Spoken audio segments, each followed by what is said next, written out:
రంగారెడ్డి జిల్లా షాద్నగర్ పరిధిలోని అప్పారెడ్డిగూడ గ్రామానికి చెందిన కావలి నరేందర్ తన పెళ్లి రోజు ఉందని ఈ నెల 22వ తేదీన బుధవారం రోజు రాత్రి 9 గంటల సమయంలో షాద్నగర్ పట్టణంలోని సాయిబాబా ఫ్యామిలీ రెస్టారెంట్లో తన కుటుంబ సభ్యులతో కలిసి మండి బిర్యానీ తిన్నారు. తర్వాత ఇంటికి చేరుకున్న క్రమంలో ఒకరి తర్వాత ఒకరికి వాంతులు విరోచనాలు అయ్యాయి.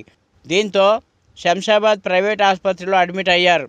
అప్పటికే నరేందర్కు రక్తపు వాంతులు విరోచనాలు కావడంతో ఐసీయూలో చికిత్స పొందుతున్నాడు. ఆయనతో పాటు ఆయన భార్య మంగమ్మ, కుటుంబ సభ్యులు దీక్షిత, తన్విక, అనిరుద్, అభిలాష్, జ్యోత్స్న, సాయి, శ్రీకర్ మొత్తం 8 మందికి అస్వస్థత కావడంతో ఆసుపత్రిలో చికిత్స పొందుతున్నారు. షాద్నగర్ పట్టణంలో గత కొంతకాలంగా హోటల్స్, రెస్టారెంట్లు, బిర్యానీ సెంటర్లు ఎక్కడ కూడా పరిశుభ్రత పాటించకపోవడం, నాణ్యత ప్రమాణాలు కూడా లేకపోవడంతో నిర్వాహకులు అడిగిందే ఆట పాడిందే పాటగా కొనసాగుతున్నాయి.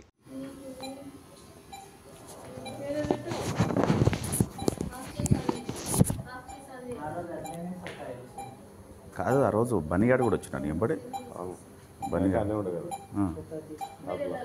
షాప్లో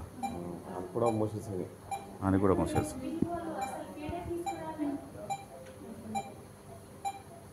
మొత్తము బిర్యానీ అందరికీ చిన్నోడు కూడా వామిటింగ్ చేసుకున్నాడు.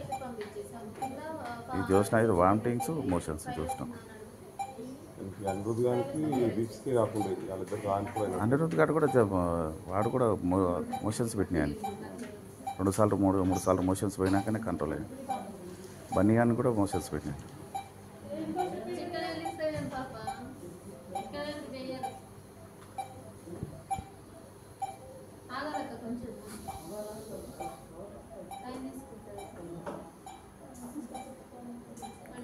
సరే సార్ దగ్గరకు వేస్తాను.